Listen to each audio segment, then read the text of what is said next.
Yon, mga kagida, nandito po tayo kila Ma'am Lenis Bike Shop. Bumisita tayo dito dahil yung mga player nila dito, nila si Ray, tsaka Ma'am Lenis. Wala si Ma'am Lenis dito eh. So nakita natin, marami silang naka-display dito, mga bisikleta. Mga malalakas sila sa bike. Kaya binisita natin, nandito, nadatna natin si Ray. Sir, good afternoon. Oh, maraming salamat po sa Kida sa pagbisita. Po. Sir, kailan ba nabuo ang dito Ma'am Lenis?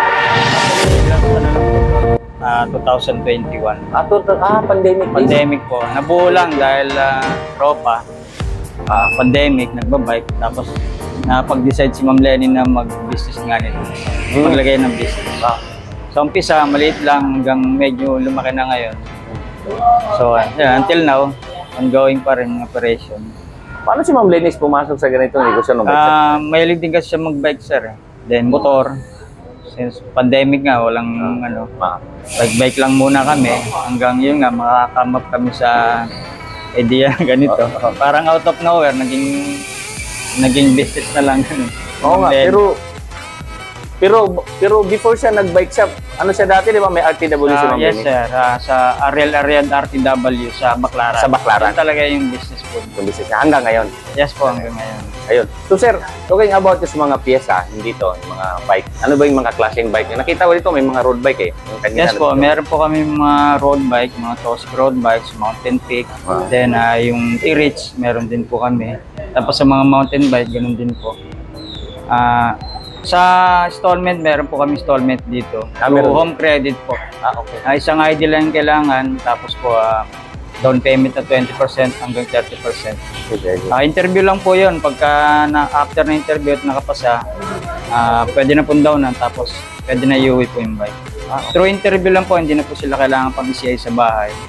Okay. Tapos kaya kailangan lang po ng isang ID. Ang ID po Government tinatanggap ID. nila po UMID, driver's license, postal, national, at saka po yung voter's ID. Isa lang po ron. Isa doon. Pero pag existing, meron na po silang account sa home credit. Pwede po yung kahit na anong ID na lang. Ayan. Na meron sila. Kasi nakita ko ito, halos lahat naman ng bike na dito eh. Pambata, Yes. yan, pang matanda, pang beginners, pang ano. Actually, hindi lang po bike. Pwede rin po yung mga parts. Mga parts, bike parts. Basta po 3,500 pataas ang presyo ng parts. Pwedeng Meron. combination po, bike o parts. Pwedeng kahit mga accessories. Basta medyo ano nga lang po, ganun pa rin magiging down payment. 20% up to 30%. Okay. Ng total na presyo po naman. Kaya pala ang tutulin ng mga Lenis Bike Shop cycling team. Medyo ano lang sir, na naging swerte lang dahil yung mga friends sila ng dati namin mekaniko, na ngayon nasa Davao na si Mark. Yan, mga kaibigan siya. So, nagustuhan naman ni Ma'am Lenny na tumulong kahit konti. Tama. Dahil una-una yung safety ng mga bike nila, in-upgrade na po namin para yung safety na doon pa rin, nakasalang-alang pa yung safety nila. So yun na yung pinaka-parang tulong na lang din ni Ma'am Lenny. At the same time, pag may mga race yan, konting tulong din po suporta. Ayun, mga kagida. Ayun para sa Sabado. Nag-start po yan dahil lang po kay Sir Kida sa Bitak. Dahil lang po talaga na gusto ni Ma'am Lenny na mag-sponsor na lang din. Then, pinalad naman, may mga nakapasok sa qualifying round. Lalakas nga eh. So, yun yung pinaka-goal pa rin po is sa Battle of the Champions. Okay, sana makapwesto pa rin po ron. Hindi, kayang-kaya yan, sir, kasi malakas yung mga bata. So, anyway, bali, sir, maraming salamat una kay Ma'am Lenis at sa'yo. Yung sponsorship nyo, hindi lang sa Mabitak. Una kami nagtagpo nito, mga kakida, sa may doon sa uphill race. Tsaka yes, actually, tsaka yung isa pala. Tsaka yung Higanting Tour of Rizal. Sponsor po ang Lenis doon. So, yun, ako naman ay, dahil kami nag-organize sa si Romel, utang na loob ko rin na sila ay, kahit sabihin natin sa Anguno yun, bilang sila ay nag-sponsor din. Actually, nagpapasalamat kami sa inyo, Sir Kida, dahil malaking nagbibigay yung tulong sa mga kabataan. Ano nga yan, sir? Na mag-ML, imbes na puro computer lang.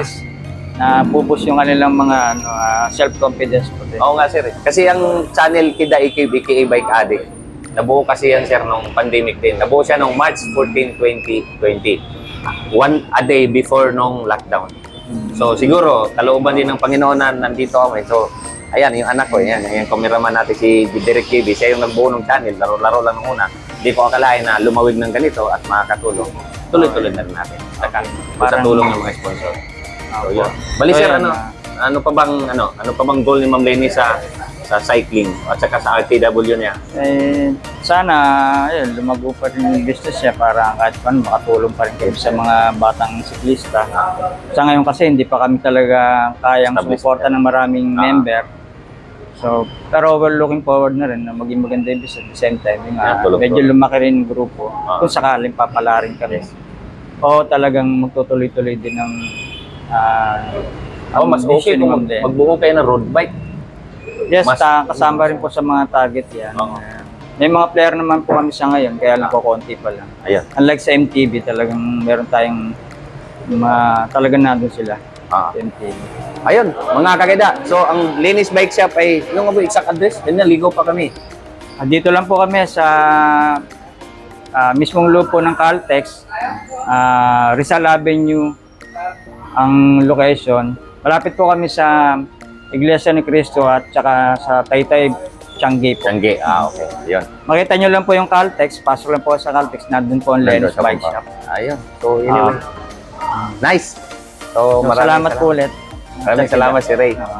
So, Salamat ayan, po. naging kaibigan ko, Salamat naging katulong doon sa advocacy ko na na tumulong to mag-train sa mga batang bike addict, aka Kida Cave. So, sir, maraming salamat. Dasal namin at dalangin namin na lahat ng sponsor kagaya kasama niyo nilang Ma'am Lenny talagang lumawig pa at pagpalain pa ng gusto.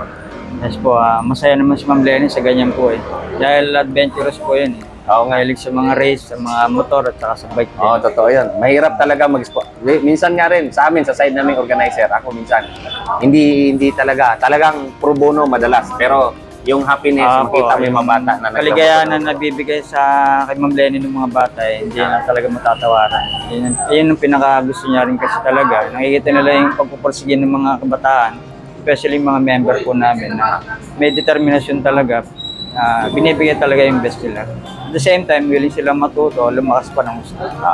So yun ang pinaka-goal din ni Ma'am Lenny. Makakreate talaga kami ng malakas na siklista sige. in the future. Oo, kasi ako rin, nangarap din ako makapagpalaro ng mas malaki pa sa tulong ng mga natin, yung mga ibang mayaman dan, mga politician leader natin.